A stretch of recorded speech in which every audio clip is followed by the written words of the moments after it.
অবশেষে তুফানের হল বুকিং শেষ হলো। সিঙ্গেল স্ক্রিনগুলি যেখানে স্ক্রিনগুলি ভালো আছে, সাউন্ড সিস্টেমটা ভালো আছে, সব জায়গায় তুফান দিয়েছেন। যে রটনাটা রটিয়েছিল যে 30 লাখ 40 লাখ টাকা চাচ্ছে, এগুলি ভুয়া কথাবার্তা। যাই হোক, এটা হইল, কিন্তু তারপরেও সাকিবিয়ানদের থেমে গেলে হবে না। আর একটা কাজ বাকি আছে, সেটা হচ্ছে বাইরের শত্রুগুলি তো মোটামুটি ঠান্ডা হলো, কিন্তু ঘরের শত্রু বিবেচন যারা সাকিবের পেজগুলি চালাচ্ছে তারা কিন্তু এই ঠিক কাজটা করছে না। তারা কিন্তু এই যে সাকিব হ্যাটারদের কাছ থেকে টাকা খেয়ে সাকিব এর যে ফ্যান বেসটা আছে এটা এখনো ছোট করে রাখছে। এতদিনে কোটি কোটি হয়ে যাওয়ার কথা, 6.8 এখনো সাকিবের ফ্যান বেস। আপনারা চিন্তা করছেন? আমি আগে যা দেখছি কয়েক বছর, এখনো তাই। তো এখন এইটাকে টাইট দিতে হবে। এই জন্য আপনারা বেশি বেশি করে শেয়ার করবেন, যাতে সাকিবের চোখে পড়ে এই বিষয়টা। অ্যাডমিন চেঞ্জ করতে হবে মানে কি, আমাদের সাকিবিয়ানদের করাইতে হবে। আর এই যে স্ক্রিনে নাম্বারটা দেখতেছেন, এই নাম্বারটায় যোগাযোগ করবেন হোয়াটসঅ্যাপে, যে আমরা একটা সম্মেলন করবো। সম্মেলনটা করতেই হবে, নাহলে ঘরের ভিতরে শত্রু। আপনি চিন্তা করছেন? এরা সাকিবের ফ্যান বেসটাকে বড় করতে দিচ্ছে না। এতদিনে মানে কয়েক মিলিয়ন হয়ে যাওয়ার কথা, কোটি কোটি হয়ে যাওয়ার কথা, তাই না? কয়েক মিলিয়ন বলছি, কোটি কোটি হয়ে যাওয়ার কথা। আর সেই জায়গায় এখনো ওই 6.8 পড়ে রয়েছে। তো এইটা একটা বিশাল ষড়যন্ত্র। এবং এরা এই অ্যাডমিনগুলি সাকিবের যে ঘরের ভিতরের যে খবরগুলি আছে, এইগুলি বাইরে মানুষের কাছে টাকার বিনিময়ে বিক্রি করে। আমি এটা গ্যাস করতে পারছি। নাহলে সাকিবেরই এত সমস্যা আসবে কেন? এই হল নিয়ে কি আলাপ আলোচনা সাকিবের অফিসে হচ্ছে, এইটা তারা আবার বিভিন্ন জনের কাছে বিক্রি করছে। এই পরামর্শগুলি, এই ইনফরমেশনগুলি আউট করতেছে। এই জন্য আমাদের এই যে মানে সম্মেলনটা করতে হবে। এই স্ক্রিনে যে নাম্বারটা দেখতেছেন, এই নাম্বারটায় যোগাযোগ করবেন। আর এই আগের এই যে কথাগুলি ছিল, সেই কথাগুলির ভিত্তিতে অনেকেই মানে এখন পর্যন্ত তারা ছিল, মানে সরব ছিল যে না এই হবে না, সেই হবে না, এই হচ্ছে ওই হচ্ছে। এইটার তেস মারে দিছে হইলো শাহরিয়ার শাকিল। গতকালকে একটা ডাকছেন, ডিনার পার্টি ডাকছেন সমস্ত হল মালিকদেরকে নিয়ে। ওইখানেও কিন্তু কেউ আর লাগাই দিচ্ছে। মানে শয়তান সব জায়গায় থাকে, ওখানে যাইও কেউ লাগাই দিছে। মানে ওই জয়দেবপুরে ওই অপোজিশনে একটা কেওয়াজ লাগছে। ওইখানে চাইছিল যে টাকাটা, এই টাকার পরিবর্তে উনি 6 গুণ টাকা বেশি দিয়া সিনেমা নিয়ে নিচ্ছে। তারপরে আবার যে আগে আসছিল সে বলতেছে আমার এটা কি হইলো, হ্যাঁ এটা কেন দিল, আমাকে দিল না, উনি নিয়ে নিবে কেন, আমি আগে কথা বলছি। আরে ভাই, যার কাছে টাকা বেশি পাবে তার কাছ থেকে তো নিবে। তো এটা হচ্ছে উনার কমপ্লেন না, কমপ্লেনটা হচ্ছে যারা এই যে কন্ট্রোভার্সি তৈরি করে তারাই হইলো পাঠাইছে ওই লোকেরা, যে তুমি যা বেশি টাকাতে নিয়ে আসো। আর ওনারে আবার বলছে যে উনি নিয়ে আসলো, আপনার অপোজিশন ছিল সে যায় নিয়ে আসলো, আর আপনি তো আগে গেছেন, এটা অধিকারটা তো আপনার বেশি। এই নিয়ে গতকালকে আবার একটা কেওয়াজ লাগাইছে। কিন্তু শাহরিয়ার শাকিল এটাকে সুন্দরভাবে হ্যান্ডেল করেছেন। বলছে যে ভাই, আমার আর টাকা লাগবো না, আপনারা দুজনে এই টাকার মধ্যে নিয়ে চালান। এরকম করে উনি সুন্দরভাবে মিনিমাইজ করে গেছেন। যা মানে যারা ওই সাকিব হ্যাটার যারা এই গ্যাঞ্জামগুলি লাগাইছিল তাদের ছবি চালানোর জন্যে, তো তাদের ছবি চলবে কি চলবে না আমি সেটা এখন বলবো না।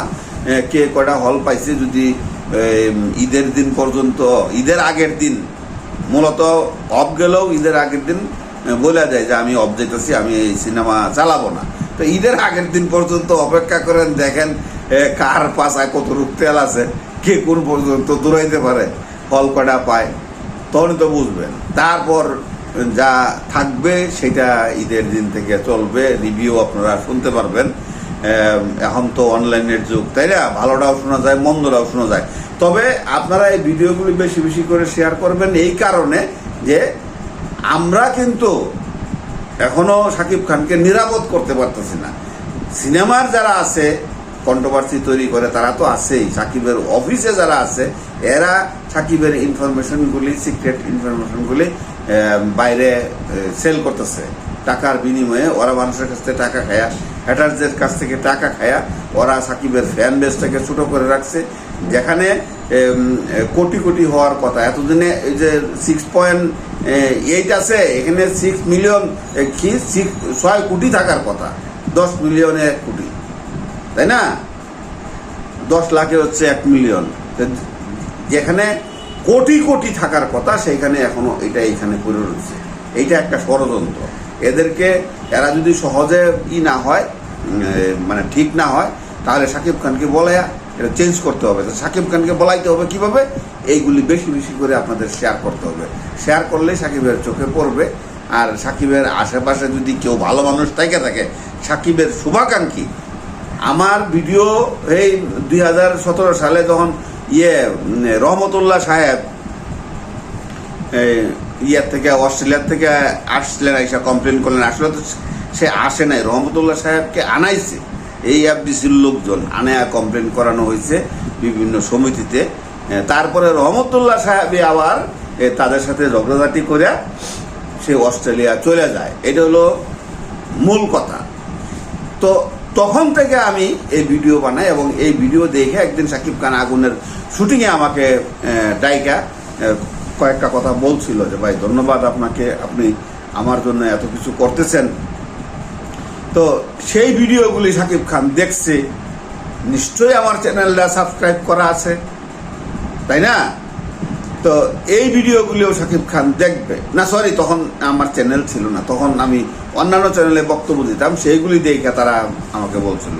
তো এখন আমার চ্যানেল হওয়ার পরে আমি সবুজের মুখের থেকেই শুনছি যে তারা আমার চ্যানেলটা দেখতেছে, এবং যে ফটোগ্রাফার আছে ছোট ভাই, ওর নামটা কি, ওই যে যোগাযোগ নাই, এই জন্য নামও ভুলে গেছি। যাই হোক, তো বেশি বেশি করে আপনারা শেয়ার করেন যাতে আমার এই ভিডিওগুলি শাকিব খানের চোখে পড়ে, বা শাকিবের আশেপাশে যারা আছে ওয়েল উইশার, তারা শাকিব খানকে অবশ্যই দেখাবে। আর এটা একটা খুব গুরুত্বপূর্ণ বিষয় যে তার ফ্যান ক্লাবগুলি, তার পেজগুলিকে অ্যাডমিনরা ব্লক করে রাখছে। আমাদের ভিডিওগুলি ওখানে শেয়ার করলে তারা এটা পেন্ডিং করে রাখে, এটা দেয় না, অ্যাপ্রুভাল দেয় না। আমি কালকে চেক করলাম, আমার একটা ভিডিও নাই, এতদিন পেন্ডিং আছিল, এখন ওয়াশ আউট করে দিচ্ছে, একটা ভিডিও নাই। তো এই যে আমি এত ঝগড়া করলাম, ইকবালের নামে কেস করলাম, হ্যাঁ, এই এত মানে ঝগড়াঝাটি, এত ভিডিও বানানো, এই যে মানুষের সাথে আমার যে সম্পর্কটা একটা মানে নষ্ট হইল, এইটা তো এই শাকিব খানের পেজগুলিতে থাকবে রেকর্ড হয়ে আজীবন। যত সদস্য আছে তারা দেখবে, আমার থেকে শিক্ষা নিবে। বৃষ্টি ভাই প্রতিবাদ করছে, আমাদেরও প্রতিবাদ করতে হবে, কি তাই নয় কি? তো এই জন্যে আমরা সবাই মিলে ভিডিওগুলি বেশি বেশি করে শেয়ার করবো যাতে শাকিব খানের চোখে পড়ে। আর চ্যানেলটাকে সাবস্ক্রাইব করবেন এবং পেজটাকে ফলো দিয়ে ভিডিওগুলি শেয়ার করবেন বেশি বেশি করে।